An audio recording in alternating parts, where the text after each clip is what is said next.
Órale, cierra bien la puerta, bájele tantito a lo que traigas sonando, apaga el clima y ponte a gusto, porque esto que te voy a soltar ahorita no es cualquier video, no es cuento, no es exageración, es vida real, México, pero en su cara más oscura.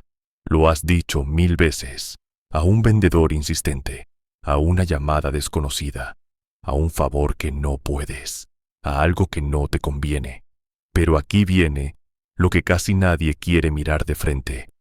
Hay lugares donde un no se recibe como una respuesta, se recibe como un reto. Y cuando eso pasa, el mundo cotidiano, el del café, las llaves, la rutina, se puede volver irreconocible sin hacer ruido. Al final de este viaje, vas a entender algo muy concreto, cómo un pueblo entero, de esos que no salen en las noticias, puede cruzar una línea que jamás imaginó cruzar, y cómo todo empieza con un detalle pequeño, una fogata, un susurro entre mujeres, una decisión que nadie consultó con el gobierno. Pero antes de arrancar, te voy a pedir un paro de los buenos. Revienta el like ahorita mismo, antes de que se ponga pesado, porque neta, cuando termine vas a querer que esto lo vea todo el mundo. Suscríbete y prende la campanita, porque este video es de esos que se te quedan dando vueltas en la cabeza. Y déjame un comentario. ¿Desde dónde me estás viendo? ¿Andas en Ciudad de México? ¿En Guadalajara? ¿En Monterrey? ¿En Tijuana? ¿En Puebla? ¿En Estados Unidos? ¿O estés donde estés? Quiero saber dónde está mi gente, la que de verdad apoya, porque ustedes son los que hacen posible que estas historias se cuenten. Ahora sí, baja un poco las luces. Si quieres, enciende un ventilador, pon el teléfono en silencio y ponte cómodo. Empecemos con algo familiar, el olor a pino húmedo, el crujir de la leña en una estufa de barro, el sonido de un arroyo que baja entre piedras cubiertas de musgo y un cerro que, desde cualquier punto del pueblo, te recuerda que perteneces a algo más grande que tú mismo. Imagina a una comunidad que ha vivido así durante generaciones, que conoce cada sendero del bosque como si fuera el pasillo de su propia casa, que puede nombrar los árboles por edad, por forma, por el sonido que hace el viento cuando pasa entre sus ramas, que se siente despertar cada mañana sabiendo que la tierra que pisas es la misma que pisaron tus abuelos. ¿Qué se siente cuando esa tierra empieza a desaparecer? Camión por camión, sierra por sierra, amenaza por amenaza.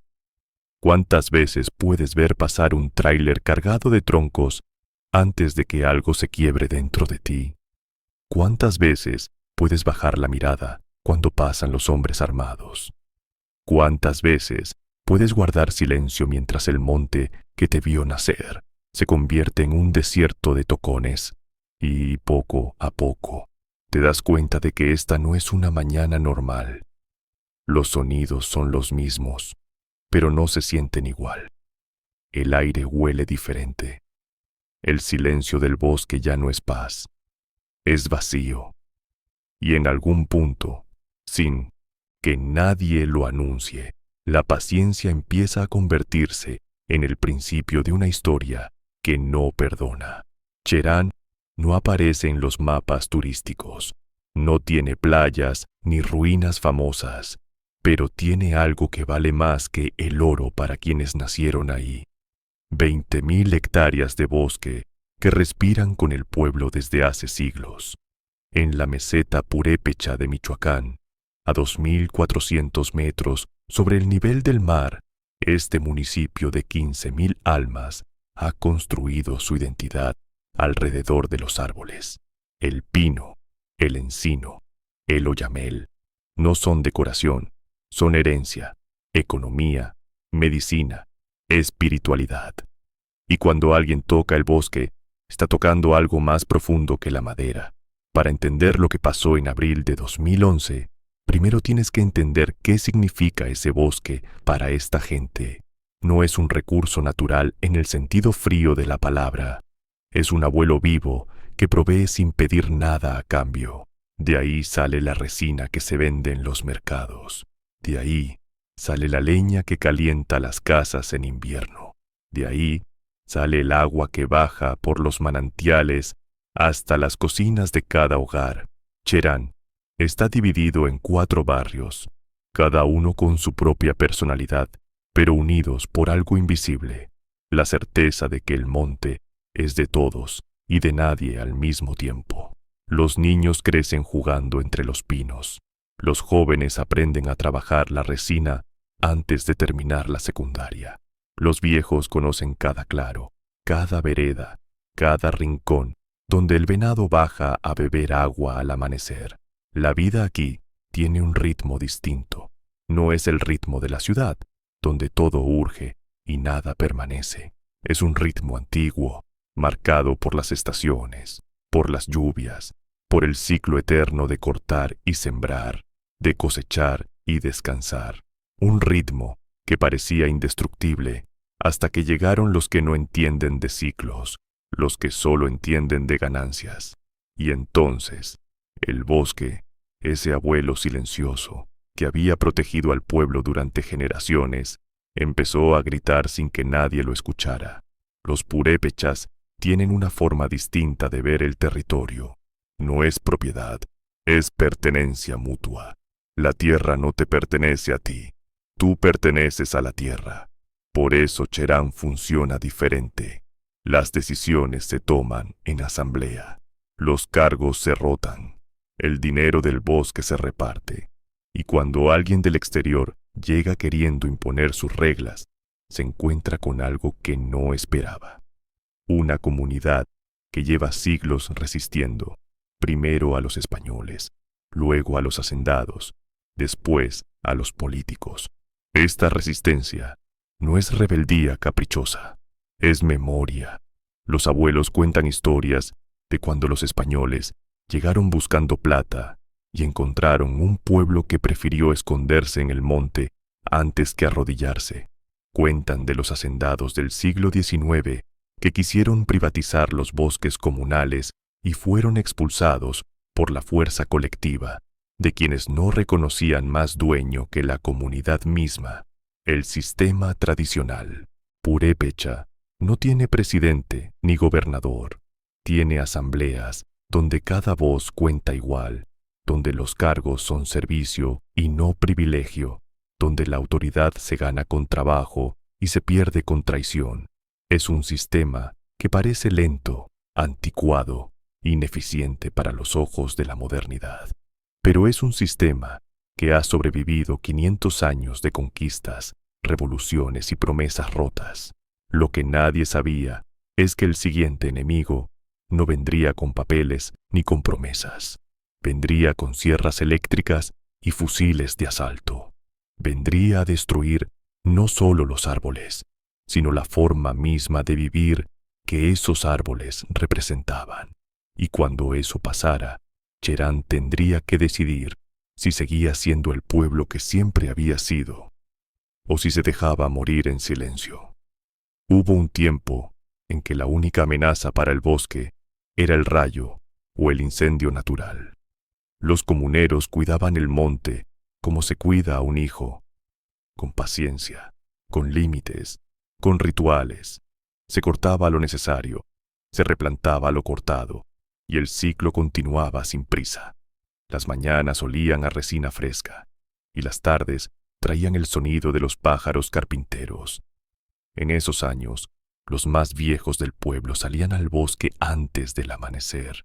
Caminaban durante horas, revisando los linderos, verificando que ningún extraño hubiera entrado, contando los árboles como quien cuenta bendiciones. Regresaban al mediodía con las botas llenas de lodo y la tranquilidad de saber que todo estaba en orden.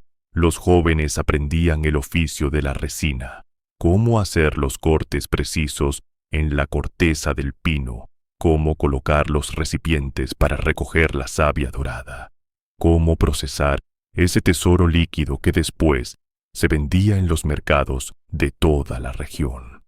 Era un trabajo duro pero honesto, que dejaba lo suficiente para vivir con dignidad sin destruir lo que daba de comer.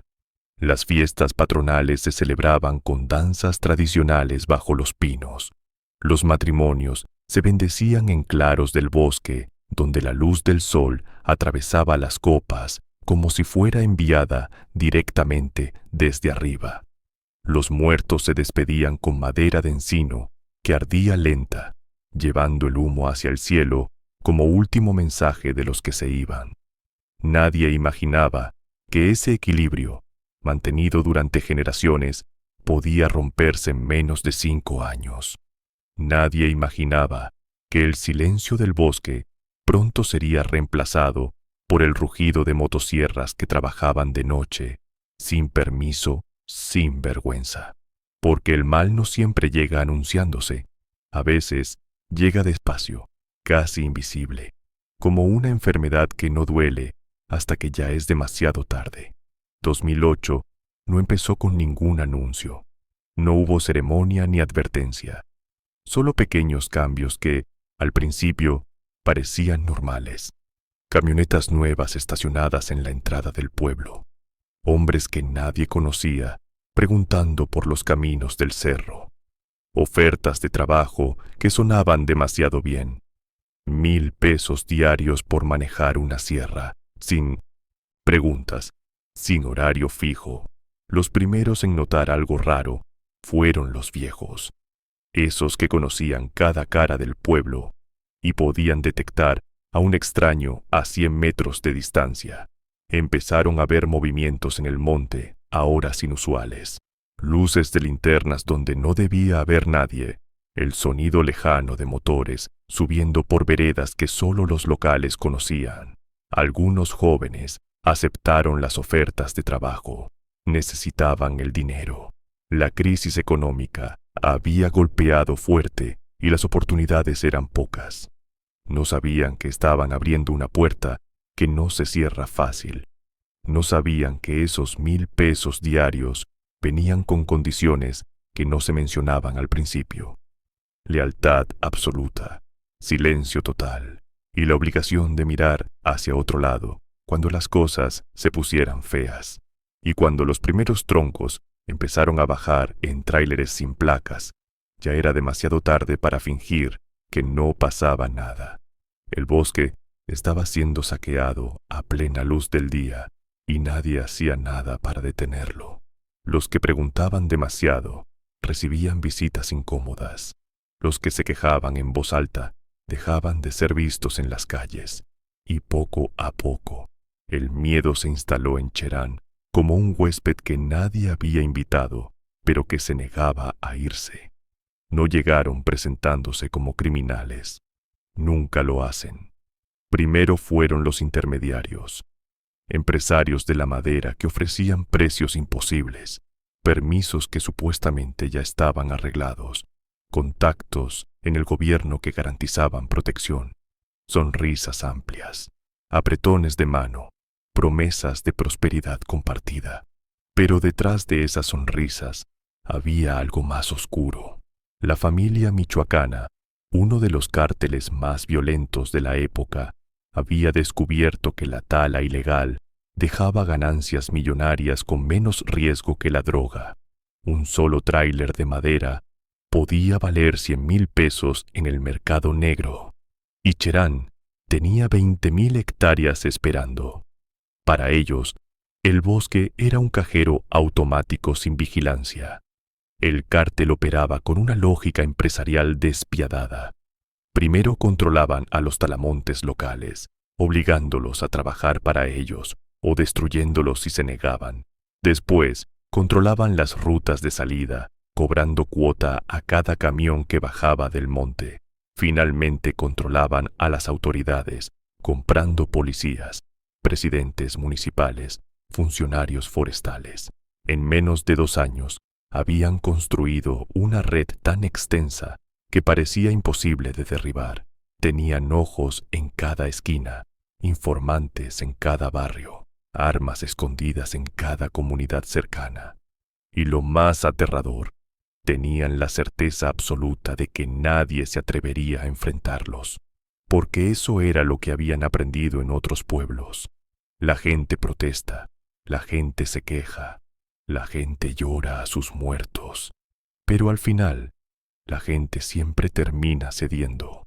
El miedo es más fuerte que la dignidad, pensaban. Lo que no sabían es que Cherán no era como los otros pueblos. Lo que no sabían es que aquí la dignidad era tan antigua como los pinos. Se llamaba Salvador. Tenía 53 años y un pequeño aserradero legal que había heredado de su padre. Un negocio modesto pero honesto, construido con décadas de trabajo y sacrificio. Cuando los hombres de la camioneta negra llegaron a ofrecerle asociarse, él los escuchó con calma. Les ofreció un café como manda la costumbre purépecha y después les dijo que no, que su madera era limpia, que él tenía sus permisos en orden, que no necesitaba socios. Los hombres no discutieron, no amenazaron abiertamente, solo intercambiaron una mirada que Salvador conocía bien, la mirada de quienes no están acostumbrados a escuchar negativas. Se terminaron el café sin prisa, agradecieron la hospitalidad con una cortesía helada y se fueron sin decir cuándo volverían. 3 días después, a las 4 de la mañana, el aserradero de Salvador amaneció en llamas. Los vecinos intentaron apagar el fuego, pero para cuando llegaron, ya no había nada que salvar. Las sierras, las tablas, las vigas, todo convertido en cenizas humeantes. Salvador se quedó parado frente a las ruinas hasta que salió el sol, sin decir una palabra, con los puños cerrados y los ojos secos. No volvió a abrir el negocio, no presentó ninguna denuncia, y en el pueblo, sin que nadie lo dijera en voz alta, quedó claro el mensaje: aquí no se negocia, aquí se obedece. La dignidad, esa noche, tuvo un precio que no venía en ningún recibo, y Salvador lo pagó completo. Para finales de 2009, la extorsión ya era parte del paisaje. 500 pesos semanales para los comerciantes pequeños, 1,000 para los que tenían camioneta, 3,000 para los que vendían madera legalmente. Y si no pagabas, las consecuencias no se hacían esperar. Vidrios rotos, amenazas a la familia, desapariciones que nadie investigaba. El dinero se recogía cada viernes, como si fuera un impuesto más. Los cobradores llegaban a media mañana, sin prisa, con la tranquilidad de quien sabe que nadie va a llamar a la policía. Entraban a las tiendas, saludaban como si fueran clientes normales y extendían la mano esperando el sobre, sin palabras, sin explicaciones. El ritual se repetía semana tras semana, con una regularidad enfermiza. Los comerciantes aprendieron a tener el dinero listo, a no mirar a los ojos, a no preguntar para qué servía ese dinero ni a dónde iba. Algunos intentaron cerrar sus negocios, pero entonces las amenazas cambiaban de tono. Si cierras, te buscamos en tu casa. Si te vas del pueblo, buscamos a tu familia. No hay escapatoria. Las familias empezaron a hacer cuentas diferentes. Ya no calculaban cuánto ganaban al mes. Calculaban cuánto les quedaba después de pagar la cuota. Algunos dejaron de mandar a sus hijos a la escuela porque no alcanzaba para los útiles después de la extorsión. Otros dejaron de comer carne para poder completar el sobre del viernes. Y así, poco a poco, la extorsión dejó de ser un crimen para convertirse en una forma de vida.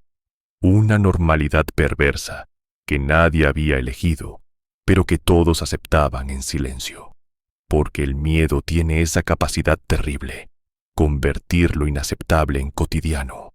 Cada vez que alguien se atrevía a denunciar, pasaba lo mismo. Nada. Los expedientes se perdían en cajones que nadie abría. Las patrullas nunca llegaban a tiempo. Los funcionarios prometían investigar y después dejaban de contestar el teléfono. Era como gritar en un cuarto vacío, donde las paredes absorbían el sonido. Pero lo peor no era la inacción. Lo peor era cuando la policía municipal escoltaba los tráileres de madera ilegal para asegurarse de que nadie los detuviera. Los comuneros veían pasar las patrullas delante de los camiones cargados de troncos robados, como si fueran guardaespaldas en lugar de guardianes de la ley. Lo peor era ver las camionetas de los criminales estacionadas frente a la presidencia municipal, a plena luz del día, como si fueran visitas de cortesía. Los hombres armados entraban y salían del edificio de gobierno con la misma naturalidad con la que entraban a una tienda de abarrotes. En Cherán, denunciar no era inútil, era peligroso, porque el que hablaba quedaba marcado. Los informantes del cártel estaban en todas partes, en el mercado, en la iglesia, en las reuniones familiares. Cualquier queja llegaba a oídos de los criminales antes de que llegara a ningún escritorio oficial. Hubo familias que intentaron buscar justicia en instancias superiores. Viajaron a Morelia, la capital del estado, con carpetas llenas de evidencias y testimonios. Regresaron con las manos vacías y con nuevas amenazas esperándolas en casa. El mensaje era claro: el gobierno no estaba ausente. El gobierno era parte del problema. Y mientras eso no cambiara, no había nadie a quien pedir ayuda. La soledad de Cherán era absoluta, y en esa soledad el resentimiento iba creciendo como raíz debajo de la tierra. El 2010 trajo algo que nadie quería nombrar. Empezaron a aparecer cuerpos en los caminos de terracería que llevaban al bosque. Hombres jóvenes, casi siempre. Algunos eran comuneros que se habían negado a colaborar. Otros eran talamontes que habían intentado quedarse con una parte del negocio. La muerte no distinguía bandos, solo castigaba la desobediencia. Los mataban de noche y los dejaban donde todos pudieran verlos al amanecer. Un mensaje escrito con sangre y silencio. Los cuerpos aparecían en cruces de caminos, en entradas de veredas conocidas, en lugares donde la comunidad entera tendría que pasar tarde o temprano. Las familias no podían ni reclamar los cuerpos sin arriesgarse. Hacerlo significaba admitir una conexión, involucrarse, convertirse en el siguiente objetivo. Algunos cadáveres permanecieron horas bajo el sol antes de que alguien se atreviera a cubrirlos con una sábana. Otros fueron recogidos en silencio por familiares que llegaban de madrugada cuando nadie podía ver. Talta, miedo, que antes era un rumor, se convirtió en algo que se respiraba en cada esquina del pueblo. Las madres dejaron de mandar a sus hijos al monte. Los jóvenes dejaron de salir de noche. Las conversaciones se volvieron susurros, y los susurros se volvieron silencios.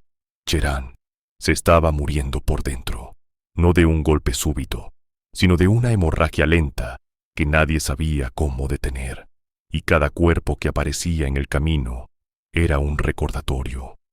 Esto es lo que pasa cuando no obedeces. Esto es lo que te espera si te atreves a decir que no. La familia Tzirate no era distinta a las demás familias de Cherán. Campesinos, resineros, gente que vivía del bosque con las manos callosas y la espalda doblada por años de trabajo honesto, pero tenían algo que los distinguía, una terquedad antigua, heredada de generaciones que nunca habían bajado la cabeza ante nadie. El padre, don Jesús Tzirate, había sido guardabosques voluntario durante 30 años. Conocía cada árbol del territorio comunal como si fueran miembros de su propia familia. Podía caminar durante horas por el monte sin perderse, guiándose solo por la posición del sol y el olor de las diferentes especies de pino. Sus hijos, 5 hombres y 3 mujeres, habían crecido entre los pinos, aprendiendo a leer el monte como otros aprenden a leer libros. El mayor, Fortino, tenía 42 años y había heredado la misma mirada dura de su padre. Los menores todavía vivían en la casa familiar, ayudando con el negocio de la resina que apenas daba para sobrevivir. Cuando la tala ilegal empezó a devorar su territorio, los Tsirate sintieron que les estaban arrancando algo más que árboles. Era como ver a un familiar enfermo al que nadie quería curar. Era como presenciar un asesinato en cámara lenta, sin poder intervenir. Don Jesús dejó de dormir bien. Se levantaba a medianoche y salía al patio a mirar hacia el cerro, escuchando el sonido lejano de las motosierras que trabajaban en la oscuridad. A veces, sus hijos lo encontraban así al amanecer, parado como estatua, con los ojos fijos en la silueta del monte que se iba quedando calvo. Nadie en la familia hablaba de venganza. Todavía no. Pero el silencio de los Tsirate era un silencio que acumulaba peso con cada día que pasaba. Marzo de 2011. Los Tsirate tenían una parcela en la ladera norte del cerro, cerca del manantial que abastecía a 3 barrios. Era una de las zonas más antiguas del bosque comunal, con pinos que habían sido plantados por los bisabuelos de don Jesús, más de 60 años atrás. Una mañana, Fortino subió a revisar los linderos como hacía cada semana. El camino era el mismo de siempre, una hora de caminata por veredas que conocía de memoria, cruzando arroyos y claros donde la luz del sol dibujaba patrones en el suelo. Pero cuando llegó a la parcela, se encontró con un paisaje irreconocible. Donde antes había 200 pinos adultos, ahora solo quedaban tocones y ramas destrozadas. En una sola noche, los talamontes habían arrasado con 1 hectárea completa. El daño no era solo económico. Ese bosque tardó 60 años en crecer, y en el suelo, entre el acerrín fresco, quedaban las huellas de las llantas que se habían llevado la herencia de su familia. Fortino se arrodilló junto a uno de los tocones y lo tocó con la mano. La madera todavía estaba húmeda, recién cortada. Calculó mentalmente, debieron trabajar con al menos 5 sierras durante toda la noche, cargando los troncos en tráileres que bajaron por el camino de terracería mientras el pueblo dormía. Regresó a casa sin decir palabra. Entró a la cocina donde su padre tomaba café, se sentó frente a él y le contó lo que había visto. Don Jesús escuchó en silencio. Cuando su hijo terminó, el viejo asintió una sola vez con la cabeza. Esa noche, los hombres de la familia Tsirate se reunieron en el patio trasero. Lo que hablaron ahí, nadie más lo supo. Pero algo cambió en sus miradas. El levantamiento de Cherán no empezó con los hombres, empezó con las mujeres. El 15 de abril de 2011, a las 6 de la mañana, un grupo de madres y abuelas salió a las calles con un plan simple: detener los tráileres que cada madrugada bajaban cargados de madera robada. Se pararon en la entrada del pueblo, exactamente donde el camino de terracería se encontraba con la calle principal. Encendieron fogatas con ramas secas y llantas viejas para bloquear el paso, y tocaron las campanas de la iglesia del Calvario. Esas campanas que solo sonaban para las fiestas patronales y las emergencias graves. El sonido despertó a todo Cherán. Las primeras en salir fueron otras mujeres, todavía en bata, con el pelo recogido a las prisas, preguntando qué pasaba. Después salieron los niños, curiosos, sin entender la gravedad del momento. Y finalmente salieron los hombres, algunos todavía poniéndose las botas, otros cargando machetes por instinto. Cuando vieron las fogatas y escucharon las explicaciones, algo se movió en el aire. Algo que había estado contenido durante años empezó a liberarse. No hubo un líder que diera órdenes. No hubo un discurso que convenciera a nadie. Solo la certeza colectiva de que este día iba a ser diferente. Las mujeres que encendieron esa primera fogata no tenían armas, no tenían plan de contingencia, no tenían garantía de que esto iba a funcionar. Solo tenían la decisión de no aguantar un día más. Y eso, a veces, es todo lo que se necesita para cambiar la historia. En los pueblos purépechas, las campanas no solo marcan las horas, marcan los momentos que importan. Bodas, funerales, asambleas, emergencias. Son la voz del pueblo cuando el pueblo necesita hablar consigo mismo. Y esa mañana del 15 de abril, las campanas sonaron como no habían sonado en décadas. Un tañido continuo, urgente, que atravesaba el aire frío del amanecer. No era el repique alegre de las fiestas, ni el doblar pausado de los entierros. Era algo distinto, un llamado que vibraba en el pecho de quien lo escuchaba, que hacía imposible quedarse quieto, que exigía respuesta. La gente salía de sus casas sin saber exactamente qué pasaba, pero sintiendo que algo estaba cambiando. Los más viejos reconocían el sonido porque lo habían escuchado en historias de sus padres. Así sonaban las campanas cuando el pueblo se levantaba, cuando había que defender lo que era de todos. En menos de una hora, cientos de personas se habían reunido en las calles principales. Llegaban de los 4 barrios, caminando a prisa, preguntándose unos a otros qué había pasado, quién había dado la orden, qué se suponía que debían hacer ahora. Y por primera vez en años, el miedo no era lo único que se respiraba. También había algo parecido a la esperanza. O quizás no era esperanza exactamente. Era más bien determinación. La sensación de que el momento había llegado, de que ya no había vuelta atrás, de que este día iba a definir el futuro del pueblo para siempre. Las campanas siguieron sonando durante horas, como si no quisieran que nadie olvidara que esto estaba pasando. Antes de que dieran las 8 de la mañana, la comunidad ya había detenido a 5 tráileres cargados de madera ilegal.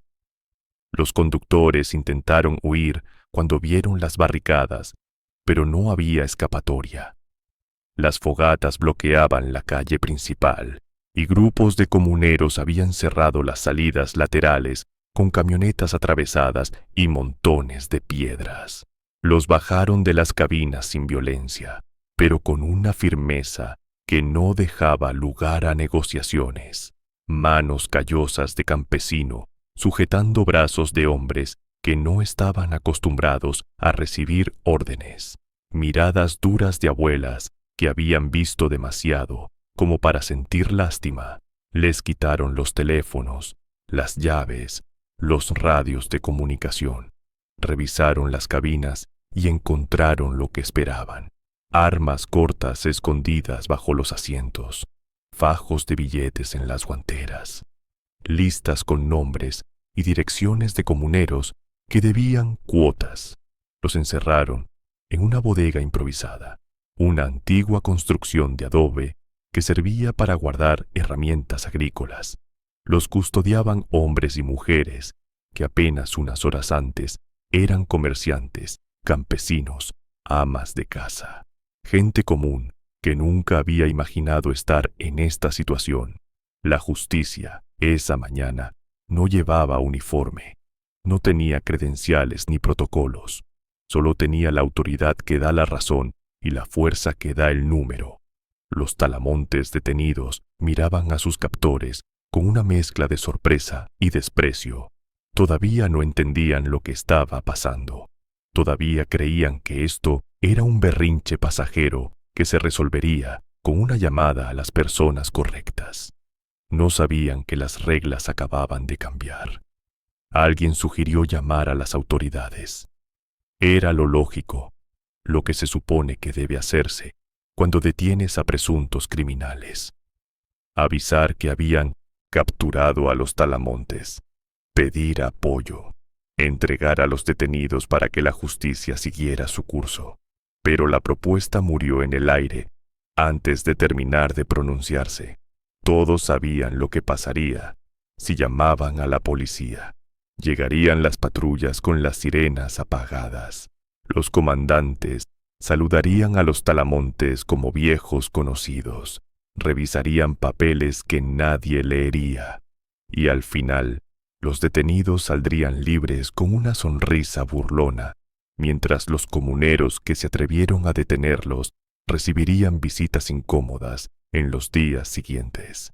Lo habían visto demasiadas veces. Sabían cómo funcionaba el sistema. Sabían que la justicia oficial era una obra de teatro donde los papeles ya estaban repartidos y ellos siempre perdían. Por eso, tomaron una decisión que cambiaría la historia del pueblo para siempre. No llamar a nadie, resolver esto solos, como comunidad, como lo habían hecho sus abuelos cuando enfrentaban otros enemigos, antes de que existieran los teléfonos y las leyes escritas por gente que nunca había pisado un bosque. El gobierno, esa mañana, quedó fuera de la ecuación. Fue un acto de rebeldía silenciosa, un rechazo a un sistema que los había abandonado, una declaración de independencia que nadie firmó, pero que todos entendieron. Cherán había decidido gobernarse solo, y lo que viniera después lo enfrentarían con sus propias manos. Cuando cayó la tarde del 15 de abril, nadie sabía qué iba a pasar. Los talamontes seguían detenidos en la bodega. Las barricadas seguían en pie, reforzadas ahora con más troncos, más piedras, más determinación. Y en algún lugar del monte, los criminales estaban planeando su respuesta. Todos lo sabían. Era cuestión de tiempo. La comunidad organizó guardias nocturnas en cada esquina del pueblo. Se encendieron fogatas en las 4 entradas, puntos de luz que brillaban en la oscuridad como ojos vigilantes. Los hombres se turnaban para hacer rondas, armados con machetes, palos, piedras, lo que hubiera a la mano. Las mujeres prepararon café y tortillas para los que vigilaban, ollas enormes que pasaban de mano en mano, calentando cuerpos y ánimos en la frescura de la noche serrana. Los niños fueron enviados a dormir temprano, aunque pocos pudieron cerrar los ojos. Los más pequeños preguntaban qué pasaba, y sus madres inventaban historias para no asustarlos. Esa noche, Cherán no durmió.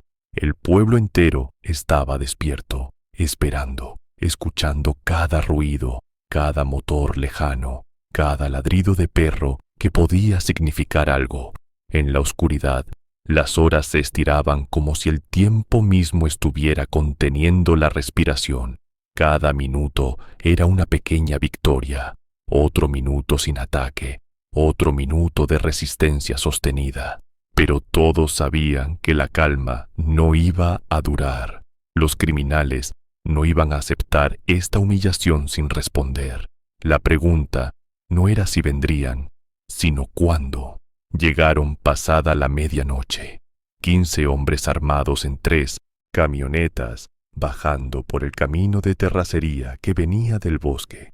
Avanzaban sin luces, guiándose por la luna y el conocimiento del terreno que habían adquirido en meses de operar en la zona. Traían órdenes claras: liberar a los talamontes detenidos, quemar las barricadas y dejar un mensaje que nadie olvidara. Un mensaje de sangre y fuego que recordara a este pueblo rebelde cuál era su lugar en el orden de las cosas. Venían confiados. Habían hecho esto antes en otras comunidades. Llegaban, disparaban al aire, quemaban una casa o 2, mataban a alguien visible y el pueblo se rendía.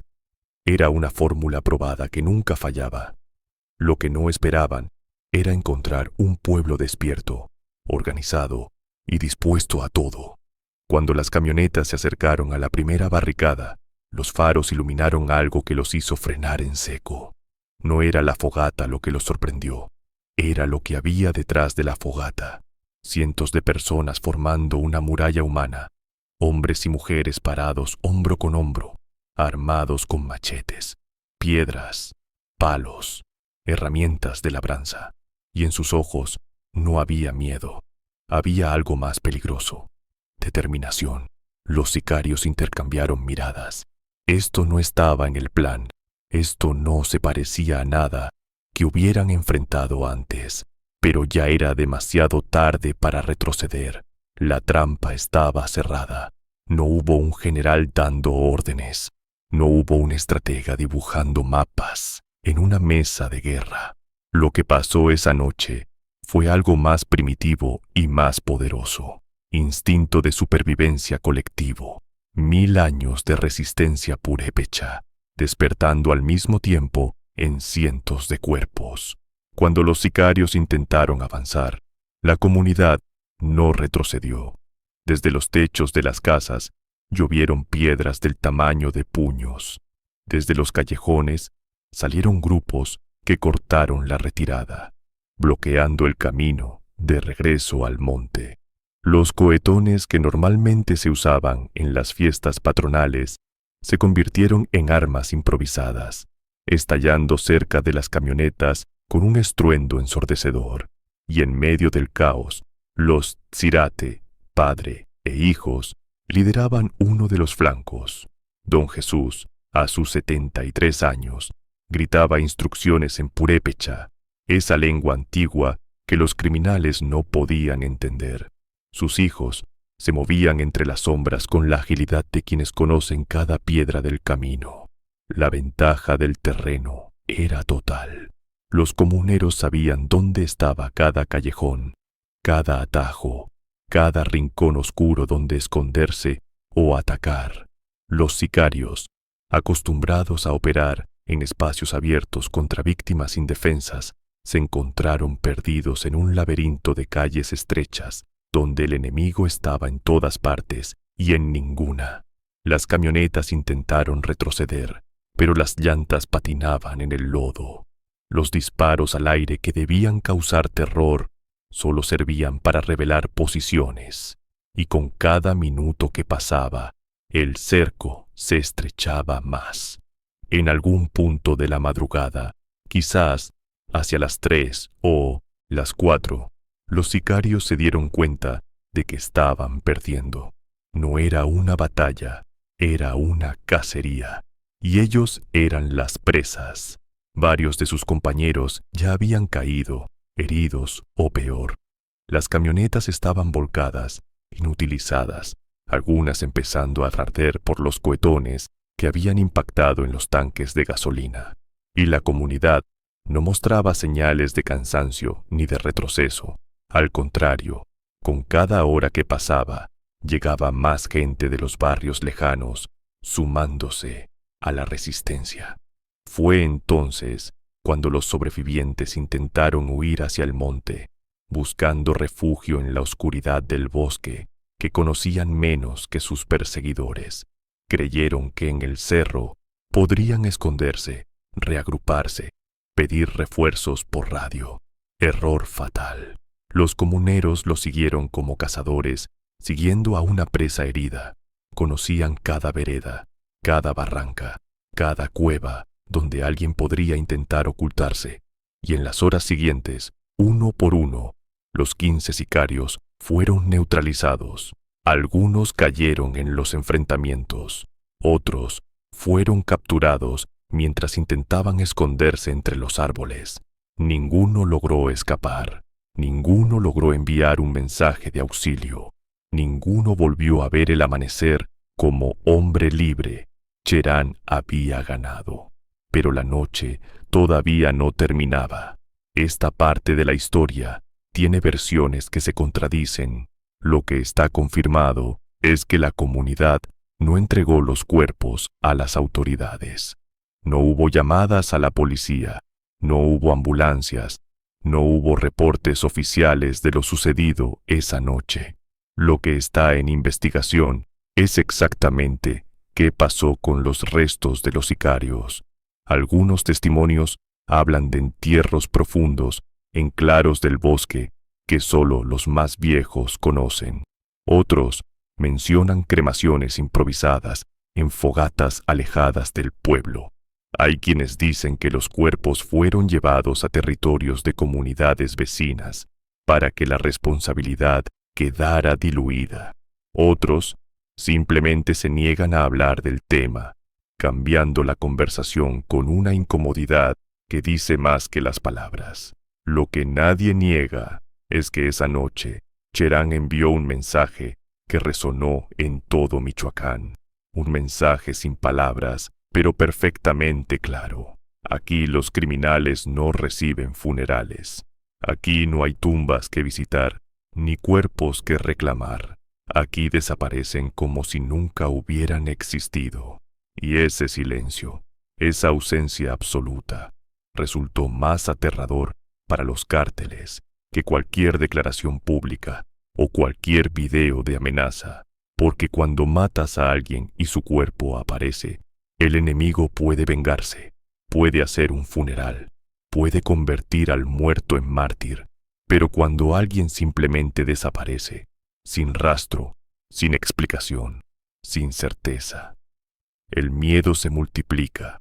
Los criminales dejaron de ver a Cherán como una víctima fácil. Empezaron a verlo como un lugar donde sus hombres entraban y no salían. Cuando salió el sol, Cherán era un pueblo diferente. Las barricadas seguían en pie, ahora reforzadas con más troncos, más llantas, más piedras traídas durante la noche. Las fogatas seguían ardiendo en cada esquina, alimentadas por turnos que se habían establecido de manera casi automática. Y en las calles, la gente caminaba con una energía distinta.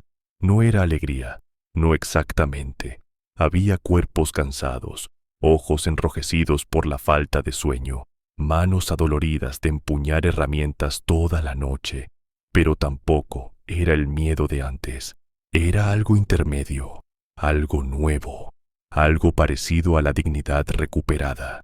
Los comercios abrieron como siempre, con la rutina obstinada de quienes se niegan a rendirse. Pero había una diferencia crucial. Nadie cobró cuota. Por primera vez en años, los comerciantes abrieron sus cortinas sin la sombra del viernes acechando. Por primera vez, las ganancias eran suyas completas.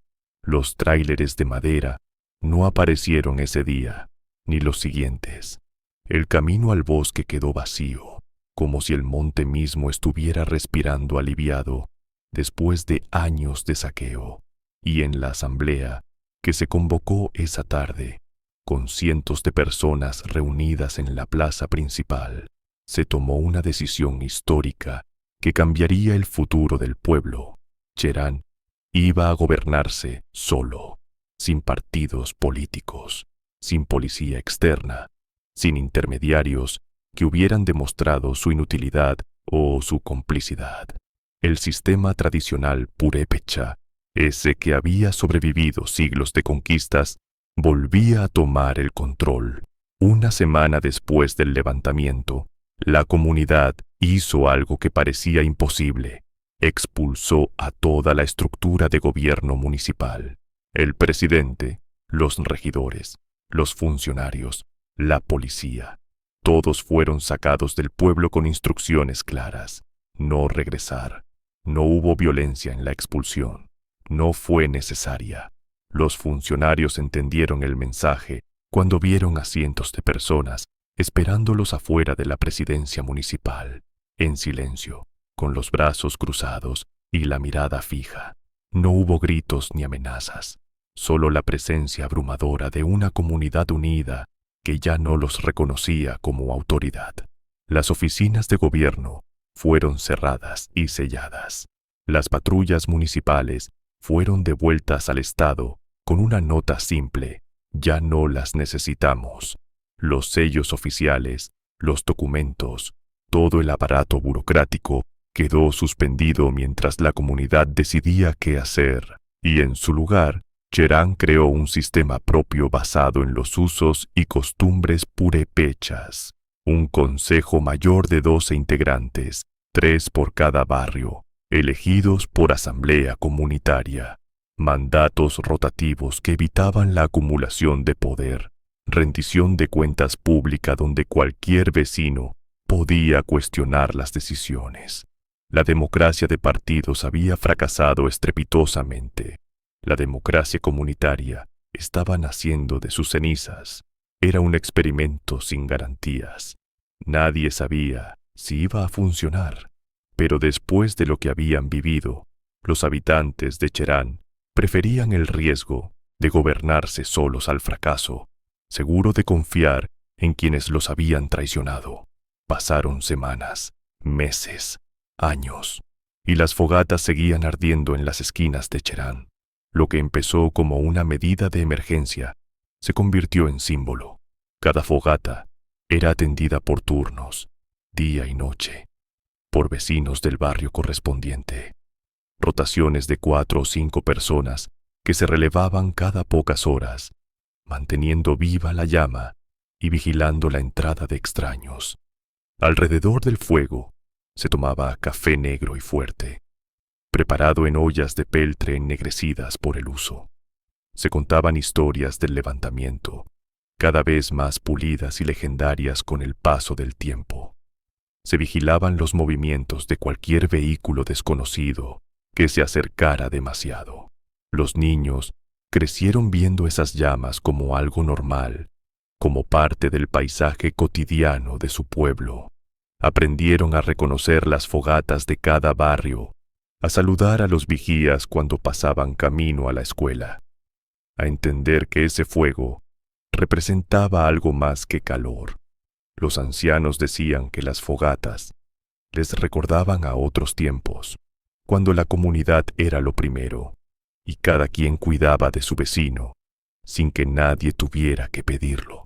Tiempos anteriores a los partidos políticos, a las promesas de campaña, a la corrupción institucionalizada, y poco a poco las fogatas dejaron de ser una medida de defensa para convertirse en el corazón visible de una nueva forma de vivir, puntos de encuentro donde se resolvían conflictos entre vecinos, donde se organizaban las faenas comunitarias, donde se tomaban decisiones que en otros pueblos requerirían trámites burocráticos interminables. El fuego, ese elemento tan primitivo, se había convertido en el centro de una revolución silenciosa. Don Jesús Tzirate murió 3 años después del levantamiento, en 2014. Murió como debería morir un hombre que vivió con dignidad, en su cama, rodeado de su familia, con la tranquilidad de saber que había cumplido con lo que tenía que cumplir. En su funeral, la comunidad entera salió a despedirlo. No hubo discursos políticos ni promesas vacías. Solo el silencio respetuoso de quienes sabían lo que él y su familia habían arriesgado aquella noche de abril. Solo el sonido de las campanas tocando pausado, como tocaban para los héroes de las historias antiguas. Sus hijos siguieron participando en las guardias comunitarias, en las asambleas, en el cuidado del bosque que su padre había protegido toda su vida. Fortino se convirtió en uno de los coordinadores de la reforestación, supervisando las brigadas que plantaban nuevos pinos donde antes solo había tocones. Los menores trabajaban en las fogatas de su barrio, manteniendo viva la tradición que ellos mismos habían ayudado a crear. Ninguno buscó reconocimiento público. Ninguno pidió nada a cambio. Ninguno escribió memorias ni dio entrevistas a medios nacionales. Cuando los periodistas llegaban preguntando por los héroes del levantamiento, los Tzirate los enviaban a hablar con el Consejo Mayor, como si ellos no tuvieran nada especial que contar. Para ellos, defender Cherán no había sido un acto de heroísmo excepcional. Había sido simplemente lo que tocaba hacer, lo que cualquier familia purépecha habría hecho en su lugar, lo que sus abuelos habrían esperado de ellos. Y quizás esa humildad, esa negación a convertirse en figuras legendarias, es la mayor lección que dejaron. Hoy, más de una década después, Cherán sigue siendo un caso único en México, un experimento de autogobierno comunitario que ha resistido todos los intentos de desmantelarlo. El bosque se ha recuperado parcialmente. Las brigadas de reforestación han plantado más de 2 millones de árboles desde 2011. Los manantiales que estaban secándose volvieron a fluir. Los venados regresaron a los claros donde antes solo había aserrín. La tala ilegal no ha regresado. Los caminos de terracería que llevaban al monte siguen vigilados día y noche. Los tráileres sin placas saben que este no es territorio donde puedan operar impunemente. Los índices de violencia son los más bajos de la región. Mientras municipios vecinos siguen sufriendo extorsiones, secuestros y asesinatos, Cherán se mantiene como un oasis de relativa paz. No es perfecta, ninguna comunidad lo es. Pero la diferencia con el pasado es innegable, y el sistema de autogobierno ha resistido todos los embates. Las elecciones federales y estatales siguen pasando sin que Cherán participe en ellas. Los partidos políticos siguen enviando candidatos que nadie recibe. El gobierno sigue cuestionando la legalidad del sistema, pero ningún tribunal ha logrado revertirlo. Pero lo más importante no son las estadísticas ni los reconocimientos internacionales que han llegado.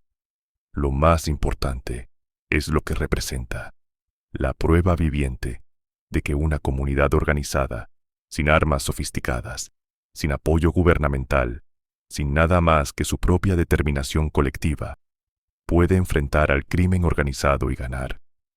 No es un cuento de hadas. No todos los problemas se resolvieron mágicamente. Hay tensiones internas, hay desafíos económicos, hay jóvenes que emigran buscando oportunidades que el pueblo no puede ofrecer. Pero la dignidad se recuperó. Y eso al final es lo que cuenta. Y así llegamos al final de esta historia. Una historia que empezó con campanas y fogatas, con mujeres valientes que se negaron a seguir calladas, con hombres como los Tzirate, que eligieron arriesgar todo antes que vivir de rodillas. Una historia que demuestra algo que muchos prefieren olvidar, que el poder real no está en las armas ni en el dinero. Está en la decisión colectiva de decir basta. Está en la capacidad de un pueblo de mirarse a los ojos y reconocer que juntos son más fuertes que cualquier amenaza. Cherán no es una utopía, es un lugar real, con gente real, con problemas reales. Pero es también una posibilidad, una demostración de que las cosas pueden ser diferentes cuando la comunidad se pone de acuerdo. La próxima vez que alguien te diga que no se puede hacer nada contra el crimen organizado, que el sistema está podrido sin remedio, que la gente común no tiene poder, cuéntale esta historia. Cuéntale de un pueblo de 15,000 personas que expulsó a un cártel con piedras, machetes y cohetones de fiesta. Cuéntale de las fogatas que siguen ardiendo más de 10 años después. Cuéntale de un bosque que está renaciendo porque alguien decidió defenderlo. Y si te preguntan cómo empezó todo, diles la verdad. Empezó con un no dicho por gente cansada de bajar la cabeza. Un no que se convirtió en fogata. Una fogata que se convirtió en revolución. Así de simple, así de difícil. Gracias por quedarte hasta el final. Si esta historia te movió algo por dentro, ya sabes qué hacer. Like, suscripción, campanita y compártela con alguien que necesite escucharla. Nos vemos en el próximo video. Cuídate mucho y recuerda, la dignidad no se negocia.